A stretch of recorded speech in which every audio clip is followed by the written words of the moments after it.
It was common knowledge that Radeon GPUs did not catch up to NVIDIA GPUs when it comes to ray tracing. This is an RX 7900 XTX. It is the top of the stack from the 7000 series.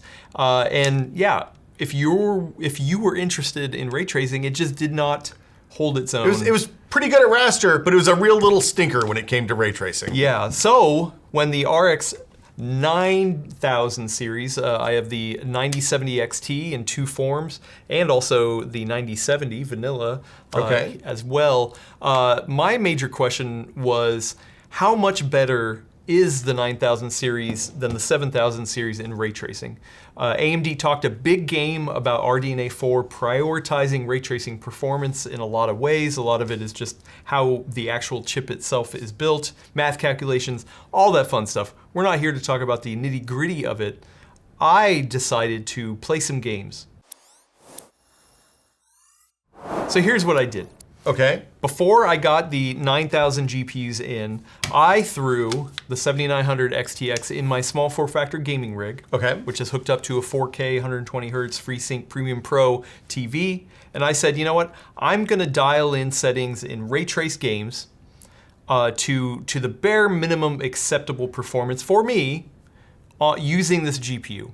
Not even trying to compare it to the NVIDIA class. I just wanted to see, okay, what could I comfortably get out of this card? So you took the card that wasn't great at ray tracing and made it work in the context that you had. And tried to. And and I'm gonna go over some of the games. There's about 10 games here that I ran through. And you know, I had to use upscaling. I had to turn down some settings in certain games. But generally, I was like, oh, I got to a spot with this GPU that I was like, okay, you know, this is minimum acceptable. Were you able to use the full path tracing modes in games that have it, like Indiana Jones and Cyberpunk? Oh, we'll get to it. We'll get to it.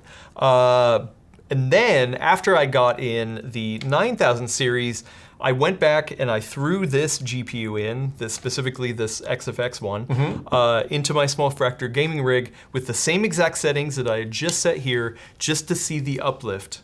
So from bare minimum specification to now the 9070, just to see for pure RT purposes what the major uplift is. And just to be clear, the 7900 XTX, kind of an expensive card compared to the 9070 XT. Correct? Yeah. So, you know, we've all seen the benchmarks. We have the reviews of the 9000 series up on PCWorld.com. There's a link down in the description.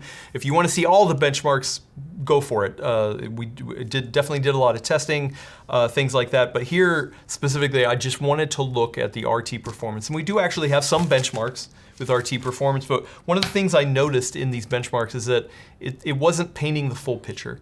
Because when you set up the benchmarks in certain ways, you're trying to stress the GPU to its max and then look at relative performance. Yeah. I kind of did something different. I went in and did custom settings for the most part just to try to figure out ways that I would actually just play the game at with my settings. And were you were playing everything at 4K on your 4K display, but you were using upscaling for some of these tests, right? In every single one of them, I had to rely on upscaling, yes. Okay. So TLDR, the 9070 XT, I believe is much better than the 7900 XTX in ray tracing performance specifically, and now gets it to a point where I would call it acceptable.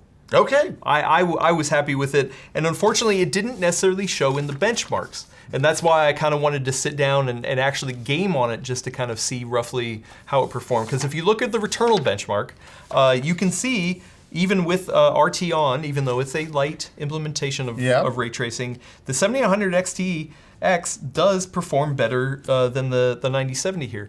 But also you can tell those 1% lows on the 9000 series suck poop. And I think that is down to there's some sort of driver problem in this game specifically. So I'm going to take this with a grain of salt. I'm going to throw this out because, yeah, I think they had other underlying problems. So one of the other ones to look at was the F1 2024. Once again, a little bit more lighter of a ray tracing implementation. And that one is I mean, it's definitely faster. The 9070 XT is faster than the 7900 That's true. The XTX. bigger bar better there. But still not by a ton. I wouldn't call that earth-shattering. Yeah. We're starting to see a little bit of an increase in Cyberpunk 2077.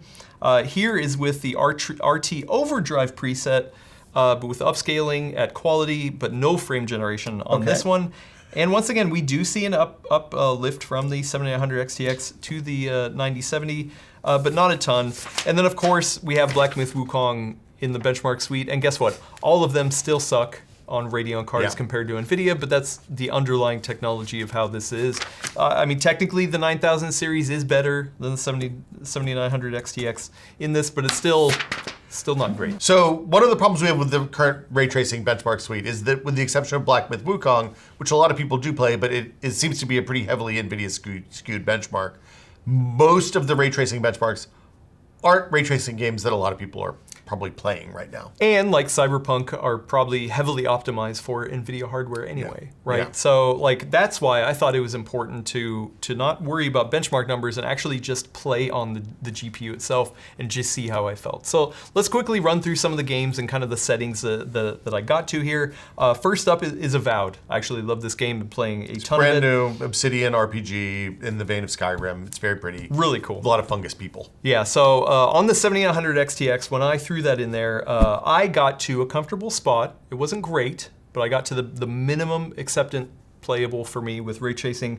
It was at 4K was the setting, but I was using FSR3 at the quality preset, so that rendered at 1440p, so not a true 4K rendering. Okay. I used the Epic preset with RT on, so I actually was using pretty much everything, maxed out. And they have global illumination, so path tracing render in that, I believe, right?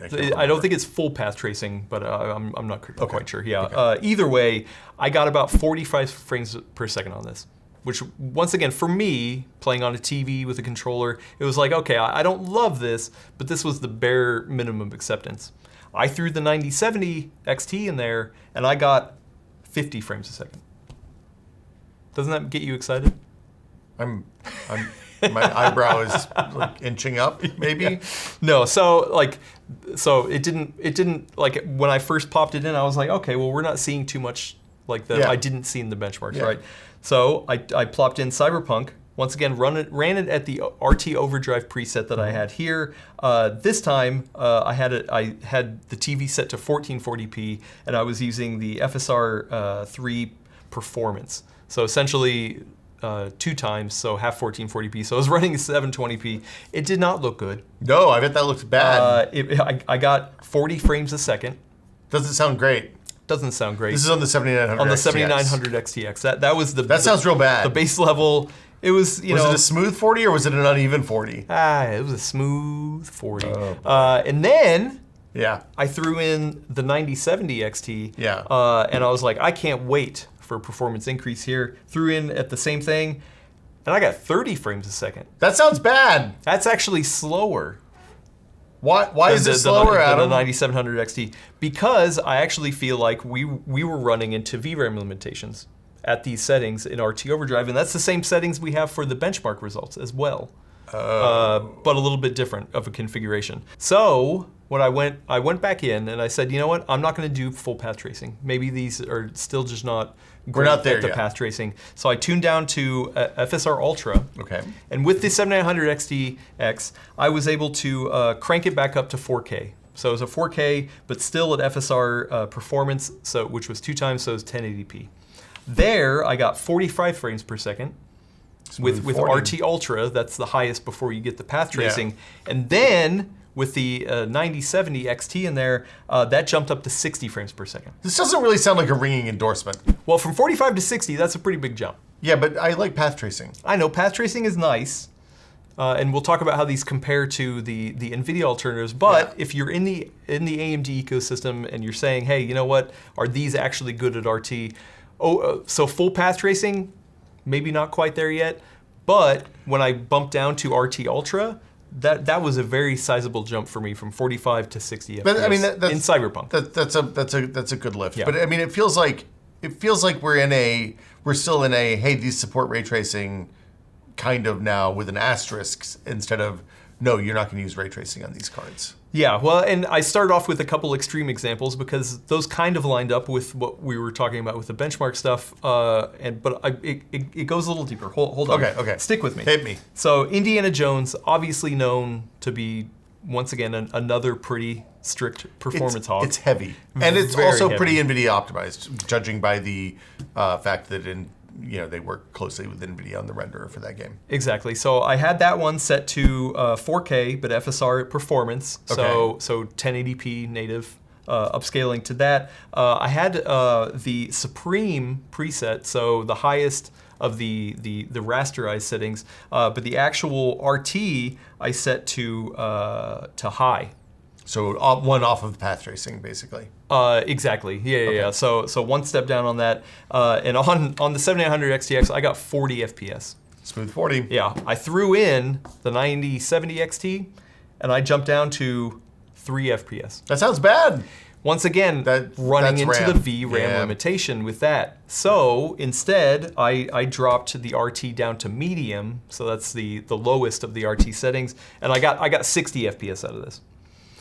So once again, like we're still not there for fully path trace games. These are 16 gig cards, right? These are 16 gig cards. This is a 24 gig and you're card. playing at 4K upresed. Yeah, exactly. Yeah, that feels like 1440p is probably where you're at for the fully path trace games, right? So and I literally went in this order. Yeah. So I was starting to think like, okay, things are not great here. We're running into VRAM limitations on both of Cyberpunk and Indiana Jones, and especially trying to do the full path tracing stuff. So okay, you know what? We're not quite there. And Indy just dead stops when you have VRAM. When you run out of VRAM, it gets so it's just like slideshows. Yeah.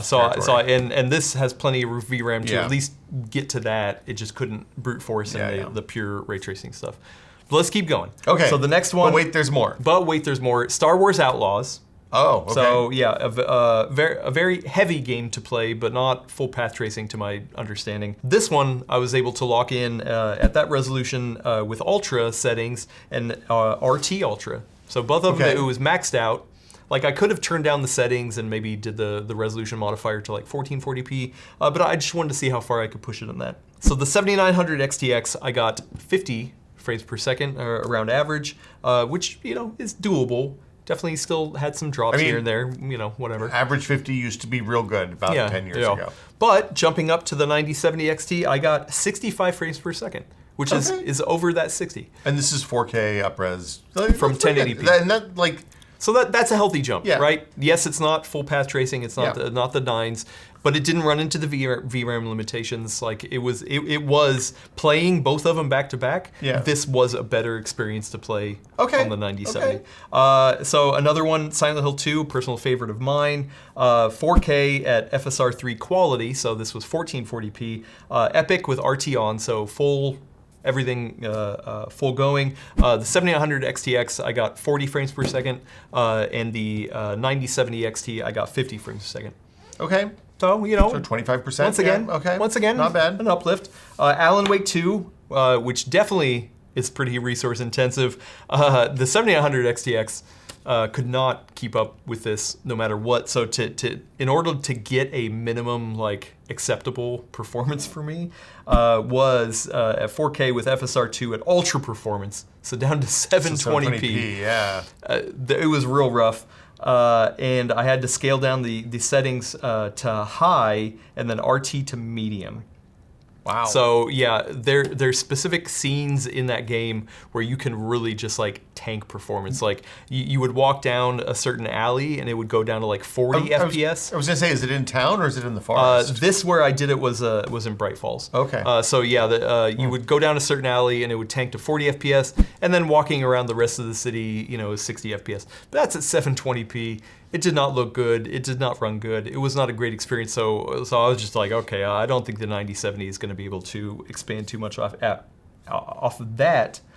But actually, it did upgrade to about 50 in the lowest and about 70 at the highest. Still not great, but I was like, okay, well, what if I turn up the resolution and I went to performance, so 1080p rated native rendering, and it actually got about the same 40 to 60 range as the 7900 XTX. But you're rendering more base pixels to that. And it definitely did look better. Okay. But once again, a very, very intense game. Yeah. But I mean, we're still seeing some gains here. Seems like it's the same story over and over again. It seems like you're seeing like 20 to 40% uplift depending on whether, assuming you're not running out of memory on the 16 gig card. Yeah, Metro Exodus Extreme with RT Ultra, I went from 45 to 60.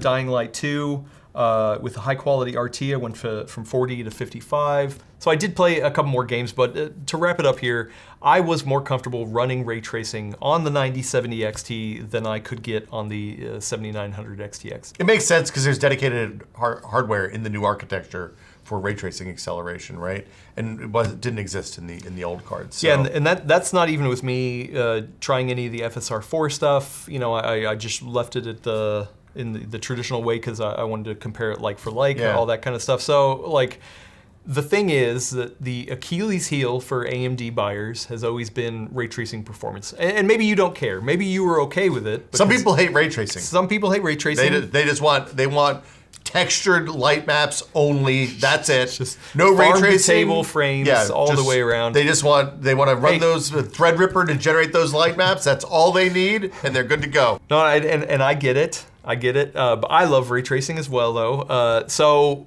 the thing is that I no longer feel it's an Achilles heel. I don't think if I were to sit down and recommend somebody, an NVIDIA GPU versus AMD GPU, I don't have that heavy caveat of saying, you know what, if you're interested in ray tracing, AMD is just not going to be able to keep up. Here, I believe it is much more performant than the previous generation in just playing the games the way that I was typically playing them. And on top of that, like, I don't think it's an Achilles heel anymore. Unfortunately, on the other side of the things, if we look at the benchmarks, the 5070, theoretically priced at $550, same as the non-XT version, still does better in ray tracing, yes. NVIDIA still has an advantage. But man, do I think AMD finally shot the gap to say, hey, you know what? Yes, ray tracing can be done on our GPUs. Well, and it's time, right? Like if you look at when the last set of cards came out, there was one path traced game on the market, right? You could play Cyberpunk and that was pretty much it. Now we've seen a handful of really, really like must-play AAA games to support ray tracing. Silent Hill 3, Indiana Jones, Black Myth. There's a lot of games out there, and you could get by with a feature that was only supported in a handful of games that NVIDIA worked closely with the developers on back then. Now it feels like you're missing out on a big part of the experience if that's not there. And so I think that's where we're at. Ray tracing is going to be more important the years to come, and NVIDIA has already been pushing it, beating that drum for a long time. Intel with the Battle Mage series has definitely made some great strides in ray tracing, and now AMD is there as well. And don't forget, this also bodes better for whatever the next gen consoles are as well. I do think a lot of these RDNA 4 improvements probably are to get the console closer in line with what we experience on the PC on the ray tracing side. So it's definitely in AMD's best interest now to keep up. And once again, while I think they are slower than or still behind NVIDIA, in playing with ray tracing games, it is not so far behind that I'm just like, I can't recommend it. I definitely was able to get enjoyable experiences in ray trace games on these 9070 cards. Well, you were playing at 4K for the most part, upscaled to 4K. If you were playing at 1440p with FSR on, presumably you get even better frame rates. Yeah, and you know what? Maybe you're somebody who hasn't loved ray tracing, and you were on an older AMD GPU, and I totally get it. If you turned it on, you were like, okay, well, performance isn't great.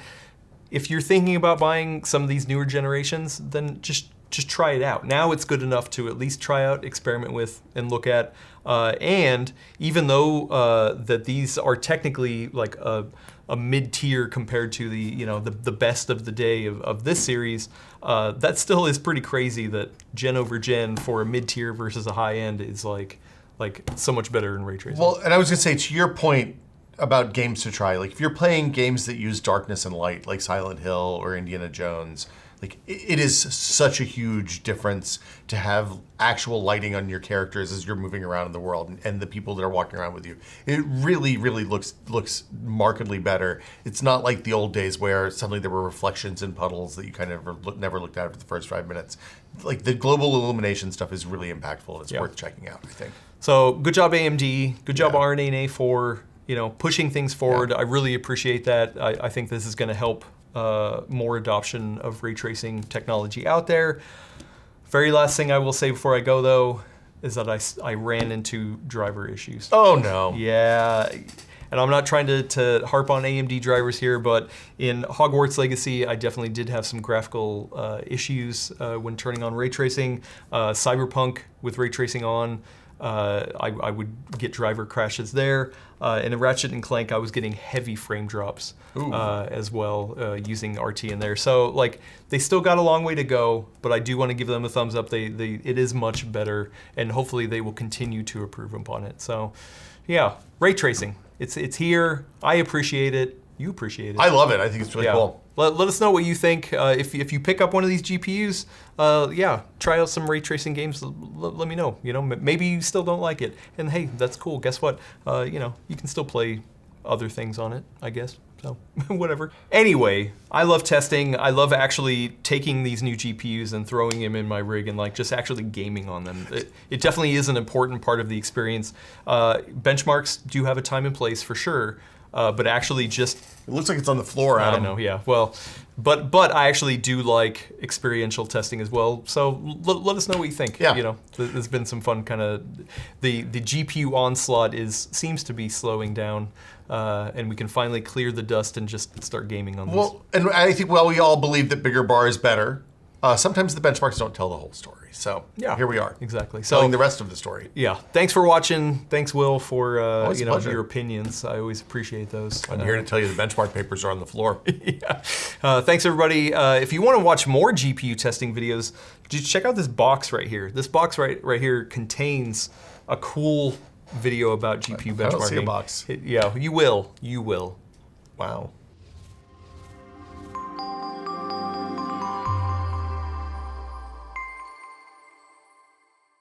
So TLDR, the 9,000... Are there TLDRs in videos? Yes. We're not reading anything.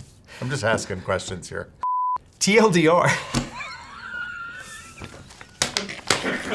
Cut.